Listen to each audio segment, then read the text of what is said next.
start with verse 1? Sure. And Moses went up from the plains of Moab to the mountains of Nebo, to the top of Pisgah, that is over against Jericho, and the Lord shewed him unto the land of Gilead, unto Dan, and all Naphtali. Take that. All of Naphtali and all the land of Ephraim and Manasseh, and all the land of Judah, into the utmost sea, and the south and the plain of the valley of Jericho, the city of palm trees, and to Zoar. So, as we heard, Moses, the servant of God, he came here to the top of Mount Nebo. But when we go a little bit, up, I will show you the place. We can see it from here through the trees. That town we see on your right side, on the top of the mountains over there, that's used to be called Heshbon. Heshbon was the capital of the Amorites. In the Bible, we know that Jordan was divided into 4 regions, as I told you in the bus. Gilead, north, then Ammon, then Moab, then Edom. Now, during the 13th century, just a couple of years before the coming of Moses, some tribes came from Syria, north, and they occupied part of Ammon and part of Moab. The land of Moab was here, till a valley, we call it, Heshbon Valley. But those people, they came and they occupied, this land from the Moabites, and they occupied part of Ammon, and they kicked the Moabites till the Arnon Valley, which is farther south, like 30 miles south of Madaba. All this land became, under the control of the Amorites.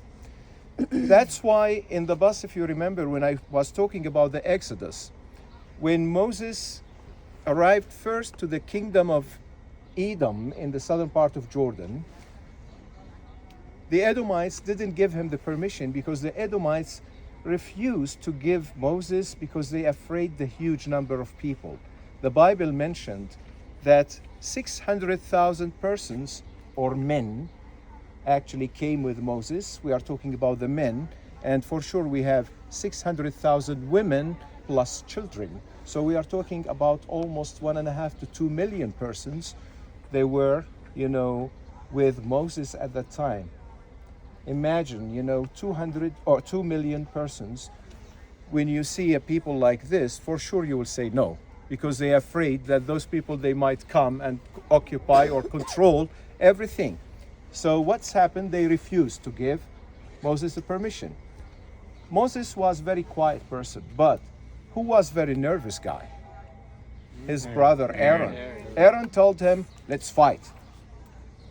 Let's fight the Edomites. God told him, don't fight, because they are the descendants of, Esau, the brother of Moses, the brother of Jacob. Jacob, yeah.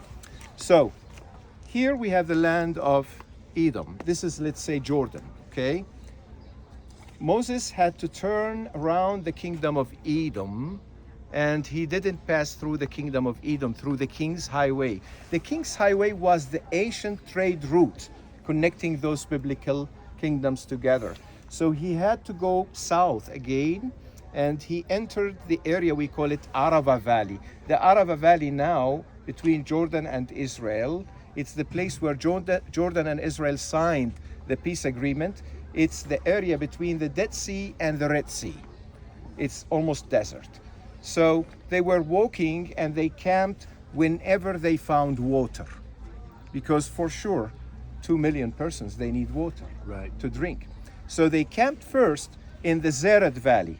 The Zered Valley was, the border between Edom in the south and Moab in the north.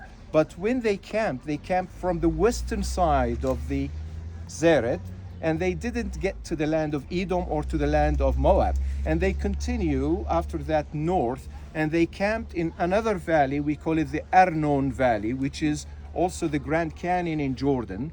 It's like 30 miles away from here. And we have running water as well there. So they camp there and they start, because the Arnon was the border between the Amorites here and between the Moabites in the south. So they crossed the Arnon from the west to the east through the gorge. The Arnon Valley, it's like the Grand Canyon in Jordan. They were walking through the Arnon and they camped many days till they reached the King's Highway. And from there, Moses sent again his messengers to King Sihon, the king of Heshbon, over there. And the same story. He asked him the permission to pass through the king's way and promised not to eat from their fields, not to drink from their wells. But also Sihon refused to give him the permission. But this time, God told Moses, fight. Why fight? Because they are not native to this land. Because they came and they occupied the land of the Moabites and the land of the Ammonites. So the first clash between Israel and between, let's say, or the people of Israel and between the Amorites took place in that town over there, which is 6 miles north of Madaba. Wow. It's called Heshbon. Now, from there, God talked to Moses after the war.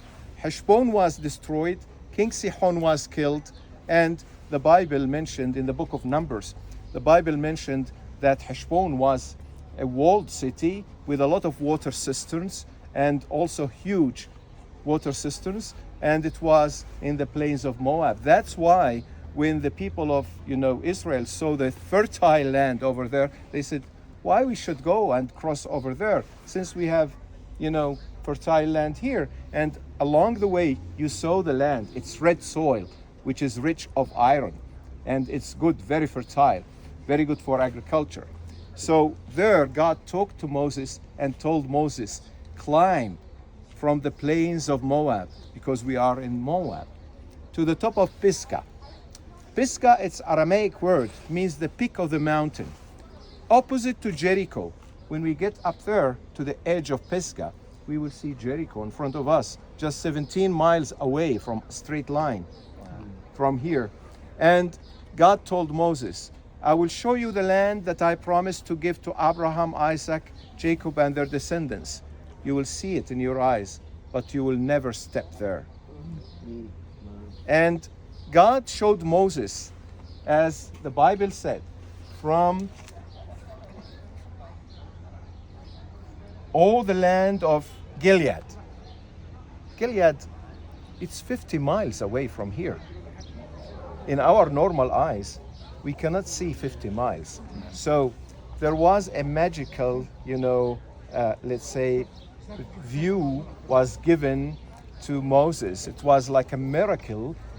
God gave Moses a supervision to see as far as Gilead north.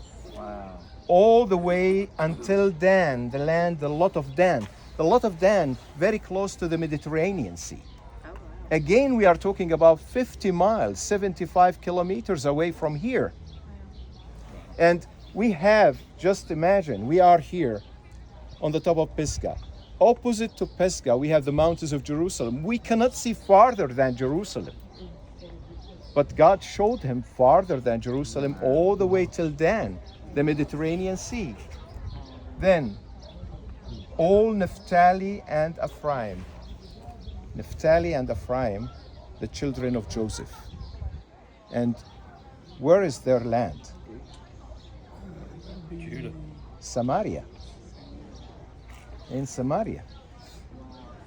North. Then, all the land of Ephraim and Manasseh. North. Manasseh, north of Israel, Galilee, and southern part of Lebanon. And all the land of Judah. Judah, it's Jerusalem and Bethlehem and Bet Sahor, this area. This is Judah.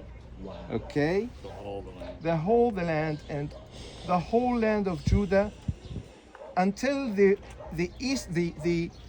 eastern sea, which is, the Mediterranean Sea, and the south and the plains of the valley of Jericho, the Sea of Palms, until Zoar. Jericho, we will see it. Zoar, it's the small city in the southern part of the Dead Sea. Just imagine. I'm staying here in Mount Nebo.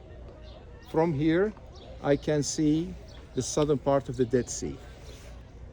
We are talking the Dead Sea now, of course, very small. But when we talk about the Dead Sea, during the time of Moses, 3,500 years ago, we are talking about 50 or 60 miles south. So there was a city, it's called Zoar. Till now we have it, we call it Safi, or Safi. It's Zoar, the biblical Zoar. It's down there. So God showed Moses all this land. And God told Moses, you see the land in your eyes, but you will never cross there. Why? Because Moses and his brother Aaron, they broke faith with God. They didn't trust the word of God. So because they didn't trust the word of God, the punishment was that they didn't enter in their bodies the promised land, but they entered in their souls. That's why on the top of the Transfiguration Mountain, we saw there Jesus with Elijah and Moses. Right. So Jesus was there, Elijah. So what's the connection between Elijah and Moses? Law and the prophets. Elijah was ascended to heaven by the chariot of fire, Right. right? Yep. And Moses buried here, but nobody knows his grave till this day. It means he was ascended to heaven. That's why nobody knows his grave till this day. Because if the Jewish people will know where is the grave of Moses, they might worship Moses. So that's why, Right. Good that's word, man. why Good word. God mentioned, Good word. Yeah. mentioned that nobody knows his grave till this day because he was ascended to heaven from here, and it's written, nobody will know, and no one will know. Now, this is where we are now, in this holy place. And as Christians, we believe in the Old Testament because Jesus said, I came to continue.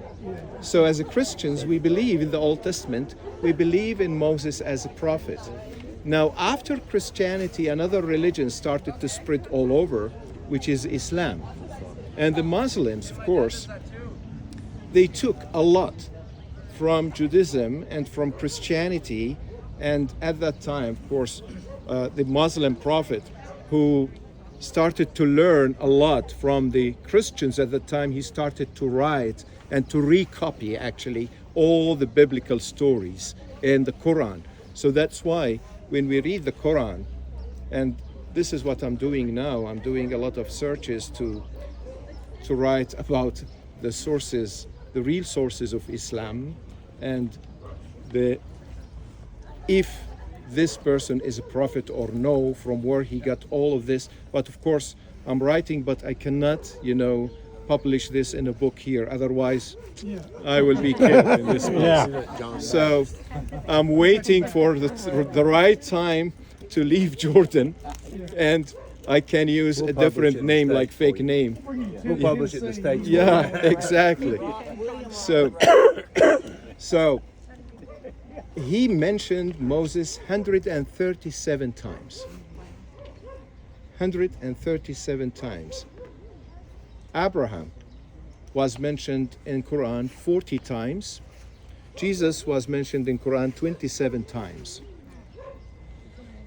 So he mentioned Moses 137 times because there was a lot of Jews living in the Arabian Peninsula at that time, and he wanted to be closer to them. So that's why he was telling all the time the stories of Moses.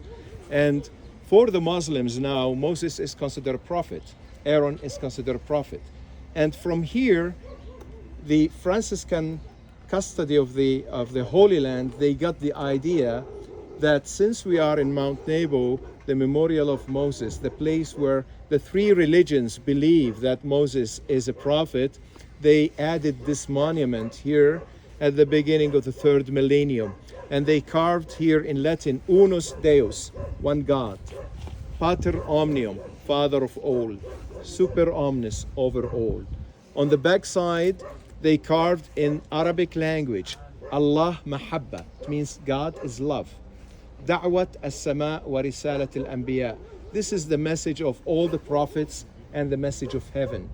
So the meaning of this monument, since we all believe in one God, since we all believe that this God is love, since we all believe that the message of all the prophets and the message of the religion is peace and love. So the question now, why we are killing each other in the name of this God? Right. This is actually what's happening in the Middle East region since the 15 years or 30 years or 40 years. Nobody accepting, the others. Killing each other in the name of God. Why? And if you look here, we can see that this monument, from this side, it looks like a book with a lot of pages representing the Holy Book. And the faces from the top all the way down representing the faces of people since the first creation till now. That we all came from one source. We all brothers and sisters in God. So this is the meaning of this monument. The names we have down below for all the Franciscan brothers here who came here to this place in 1933, and they are still living here, and they did all the excavations and the restoration in this place. And if you look here, we can see like the three periods in the life of the humans. When you are a child, the middle age, and when you are young, when you are old enough. And of course, this is here in Arabic, the Franciscan custody of the Holy Land, the year 2000. The place, by the way, was visited by 3 popes during the last 23 years. The John Paul II, who came here and declared, 5 sites in Jordan as biblical sites should be visited by the Christians, especially the Catholic Church. One of them is Mount Nebo. The other one is Machearus, where John the Baptist was beheaded.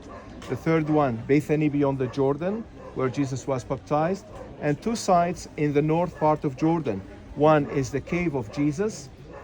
We call it the cave or the Church of the Our Lady of the Mountain over there. And next to it, we have the place where Prophet Elijah was born. Because we know that Prophet Elijah was from Gilead. Elijah the Tishbite. He's from Tishbe, a city called Tishbe, which is, to the west of Jarash. Tomorrow, I will show you the direction when we finish Jarash. On the way, I will show you the direction where Prophet Elijah was born.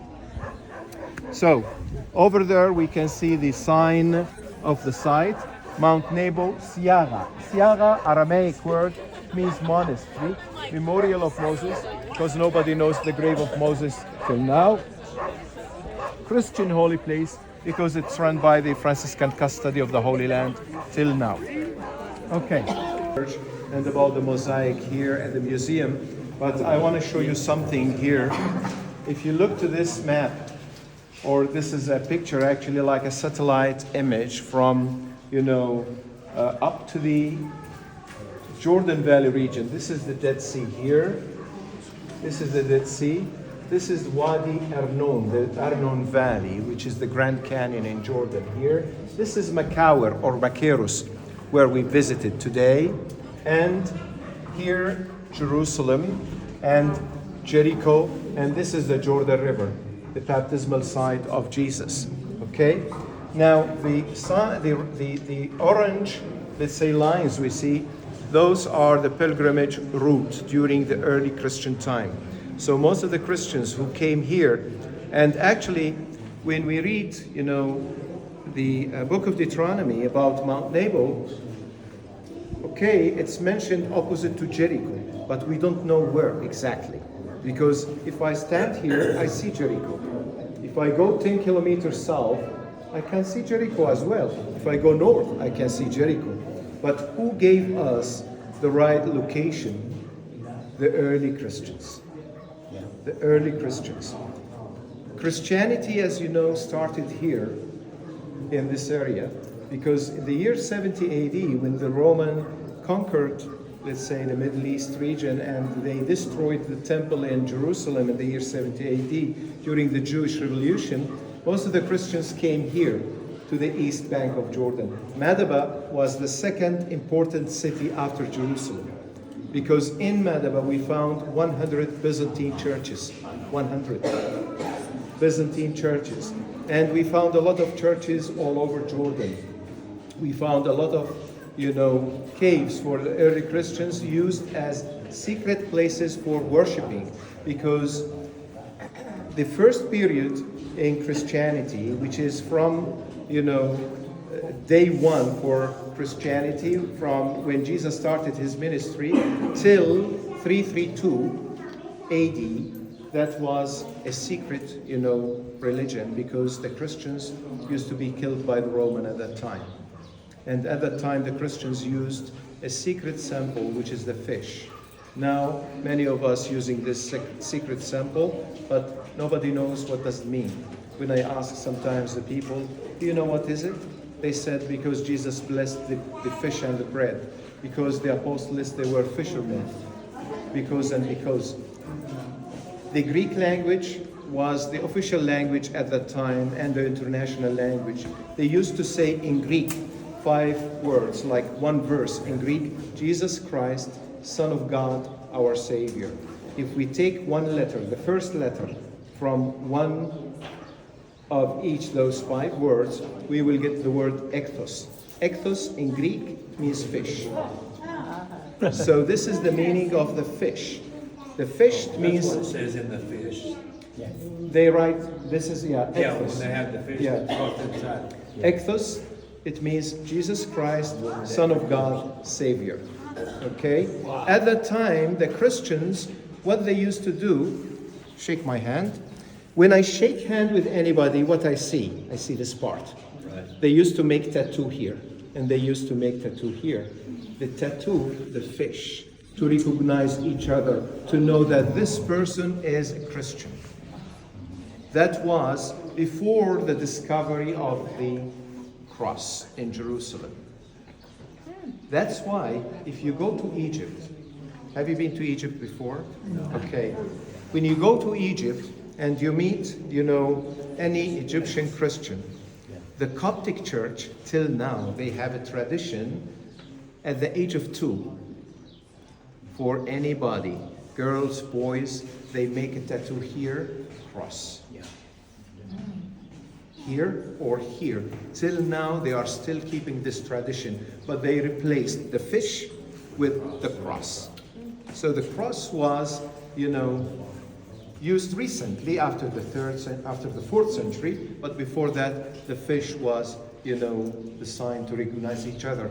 And that's why when we go outside, we will see a rolling stone over there. That rolling stone used for one of the caves, used as a secret worshiping place for the Christians, and they used to carve, fish on the wall to tell the people that this is a worshiping place, and this is the way they were like cheating the Roman, because they were thinking that this place might be a tomb, not a worshiping area.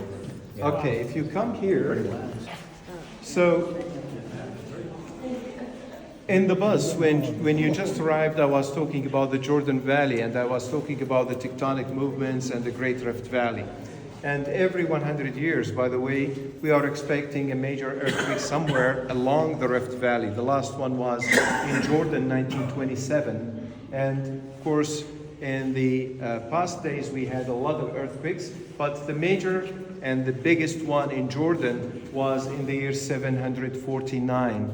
The center of that earthquake was the Dead Sea. So the Dead Sea caused a lot of damage, and the circle actually of damage reached Beirut in Lebanon and Cairo in Egypt. Just imagine. So what do you think the damage will be here in Mount Nebo, which is just 15 miles away from the center of the earthquake? This was the damage. So Mount Nebo was found like this. This picture was taken in 1933. When the Franciscan brothers came here to Mount Nebo in 1933, they bought the land from the locals, the local, tribe, and this is the owner of the land here. Those, are Franciscan priests, and joining some of the tribes here. They bought the land from them, and they guaranteed that their children and grandchildren and great-grandchildren will stay and working here. So everybody now working in Mount Nebo, the grandchildren of this person, the owner of this place. Wow. In 1933, they started the excavations. It took them like 40 years to rebuild, everything.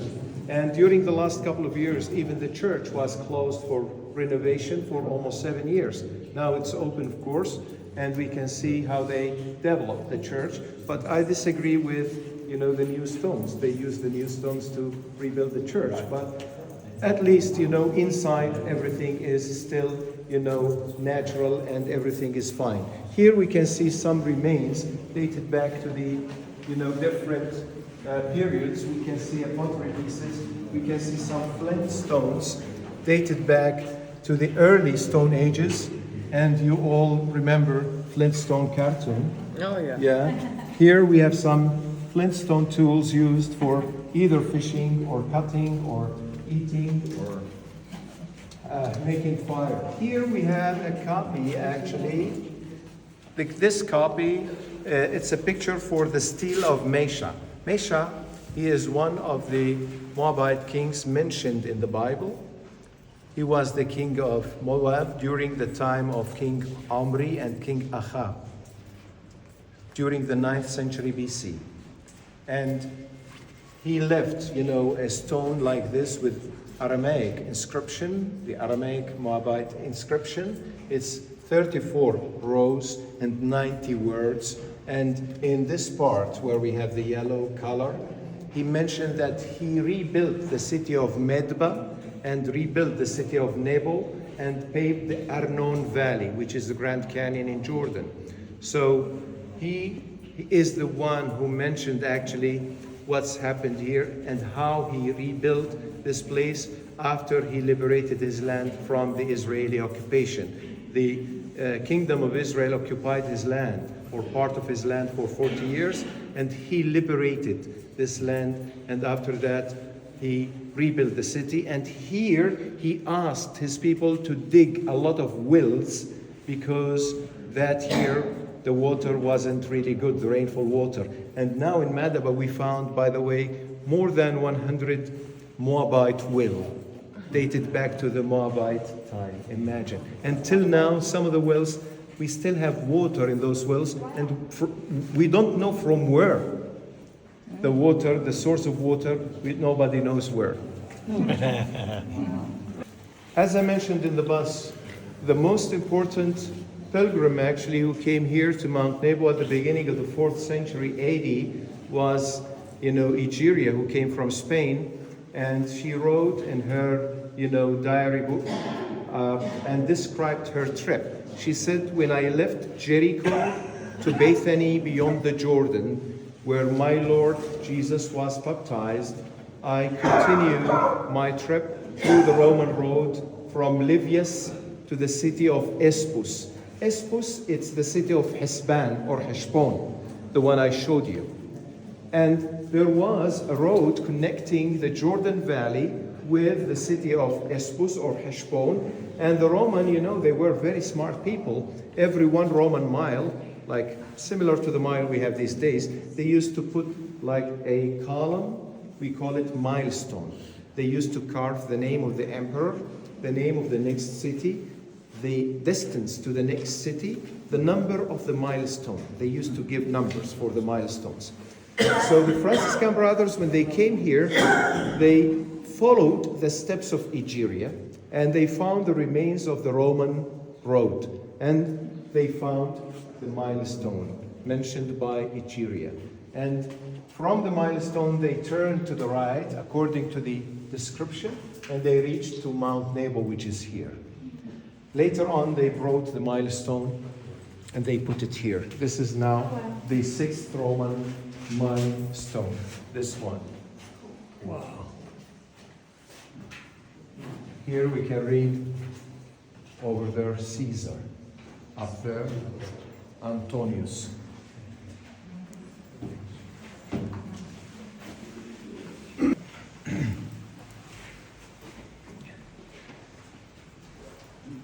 This is actually the design of the complex of churches we have now in Mount Nebo.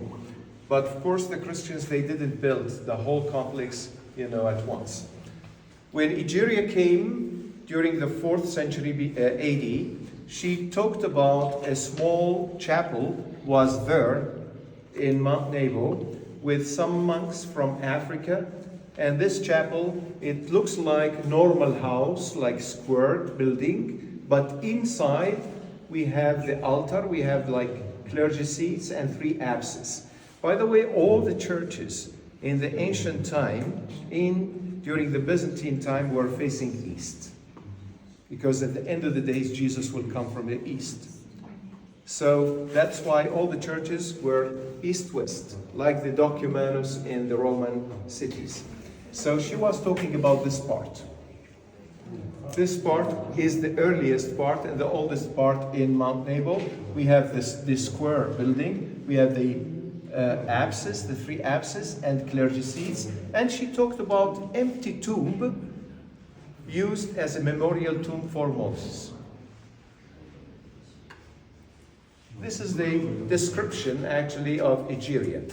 During the 5th century, the Bishop of Bordeaux came here to Mount Nebo. He followed the steps of Egeria and he found a big basilica church.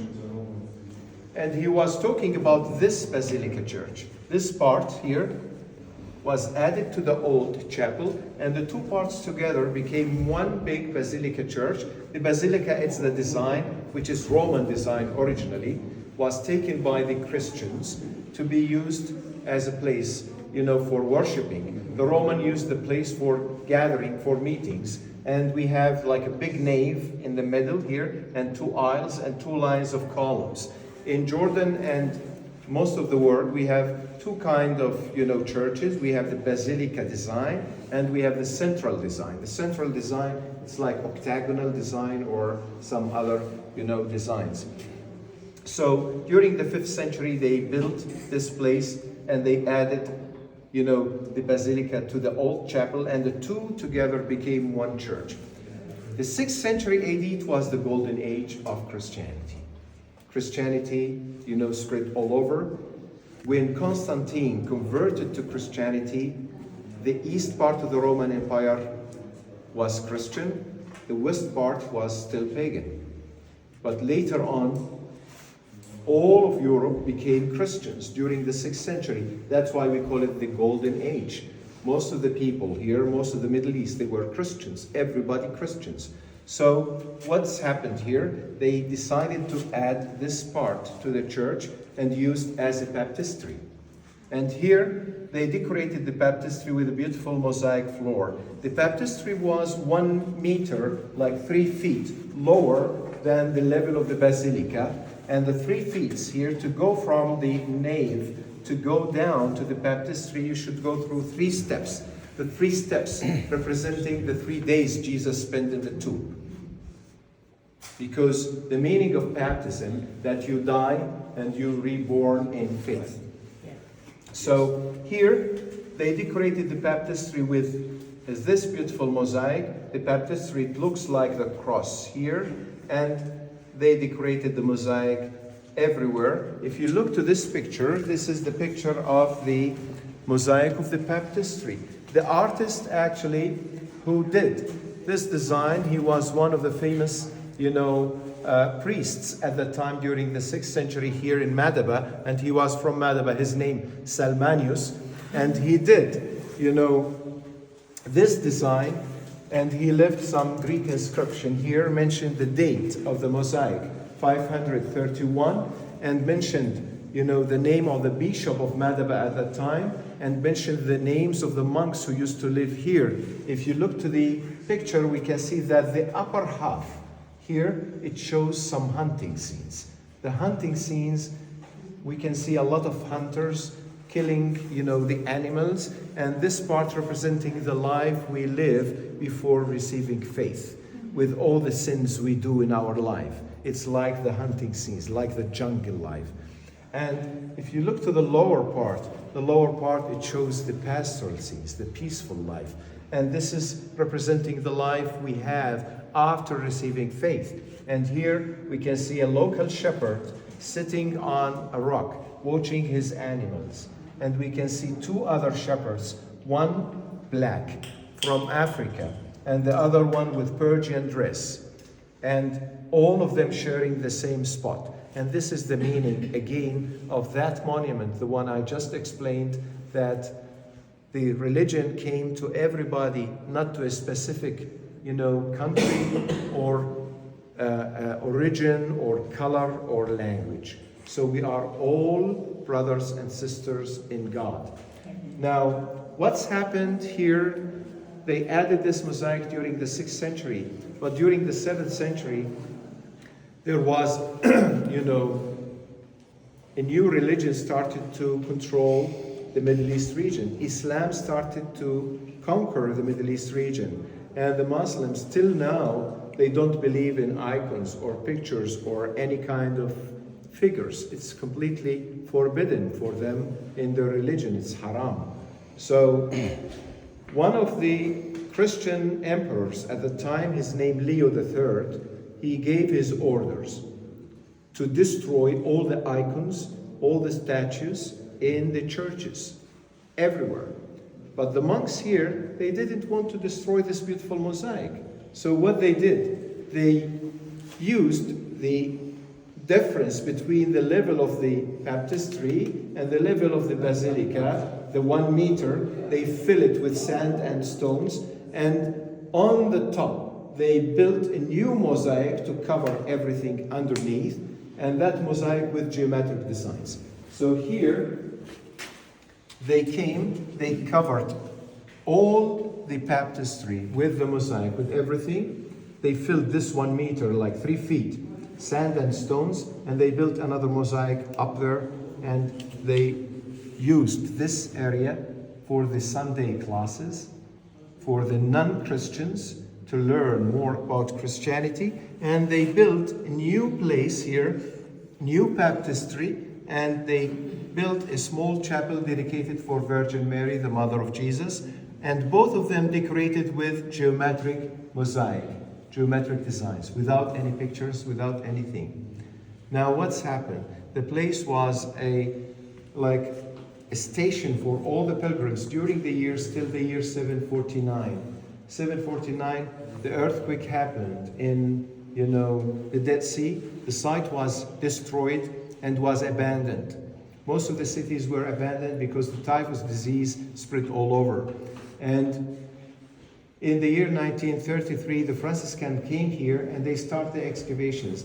By chance, during the 70s, after 40 years of work, when they start digging, to build the foundations, to rebuild the church, by chance they found the lower mosaic, so they removed the upper geometric mosaic, and they removed all the sand and the stones, and they found the original mosaic, down below. So when we get to the church now, the mosaic we will see on the floor, that's the original mosaic of the 6th century AD with, the beautiful pictures over there. And when you look at the mosaic, you feel it's done yesterday. Nothing happened. So no damage at all happened, no restoration, nothing was found as it is now.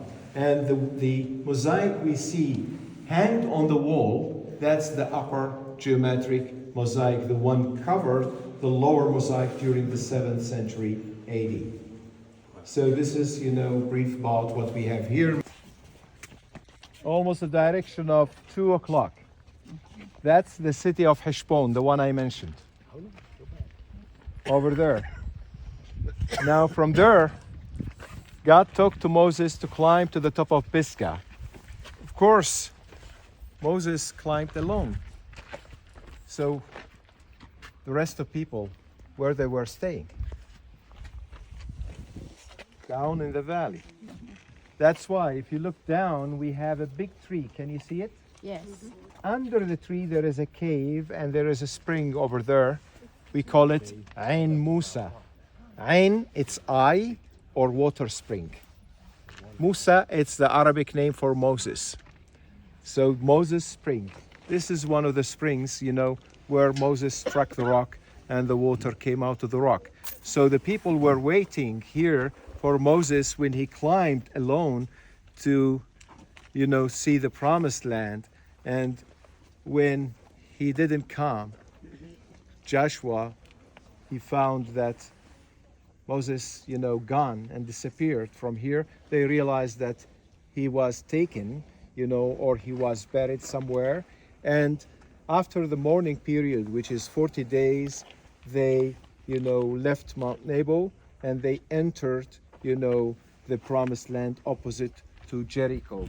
So the green spot here, they are using the water now of the spring, and Madaba, we drink the tap water coming from here, from the spring of Moses. Now, I am part of the Jordan Tourism Board or Madaba Tourism Board, and we are planning now a big project actually to build a cable car from the restaurant where we had our lunch between the trees there all the way till the spring down there. Okay. Because the road actually it's very bad road and you need like 4x4 car to go down, you cannot go by bus. So that's why we want people also to go there, and we care so much about our Christian heritage here in, you know, this town. Okay, Jordan is good, but here they are trying to focus on something and not to talk everything about, you know, Christians and Christianity. Now, we will go to that.